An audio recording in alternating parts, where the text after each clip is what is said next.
ஏதோ புடிச்சு தூக்குற மாதிரி தூக்குறேன். மேல தண்ணி மேல எங்க ஊத்துறீங்க?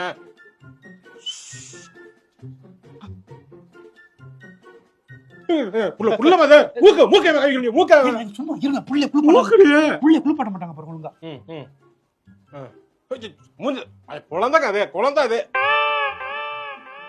மஞ்சள் எல்லாம் போட்டு தப்பா குளிப்பாட்டனே.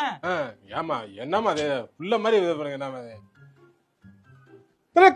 கீழ இருக்க தலைகளை என்னடி பிள்ளை பாட்டி திட்டாங்க. ட்ரீட்மெண்ட் அது அதெல்லாம் உங்களுக்கு தெரியாது. பாத்திரம் வளர்க்குற மாதிரி என்னது சபினாவா அது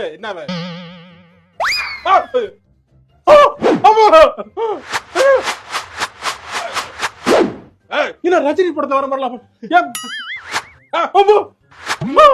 என்ன பிள்ளையா என்ன ஏம்மா இது சாம்பிராணி புகை எடுத்து பாத்துமா புள்ள சுற்ற போது பாத்து ரொம்ப போவர் புகையா போடாதீங்க. புருஷனாக்கு கொஞ்சம் பாசமா நம்பத்தேன். இந்தாமா புடிச்சுக்கா. என்ன ரொம்ப பயப்படுறீங்களே? குழந்தை மாதிரி என்ன நீங்க? ஆமா உங்க குழந்தைய மட்டும் தான் பாத்துருக்கமாக்கு. 10 புள்ள பெத்தவ உன் பிள்ளைய மட்டும் தான் குளிப்பாட்டுறேனா? ஊருக்குள்ள இருக்கிற புள்ள எல்லாத்தையும் நான் தான் குளிப்பாட்டிருக்கேன். ஊர்ல நான் ஒருத்தி தான் கிளவி. அந்த பிள்ளை எப்படி கேட்ச் போடு. பாத்தியா நருட்டோ பாத்திருக்கியா இல்லையாடா? பாத்திருக்கேன் நருட்டோல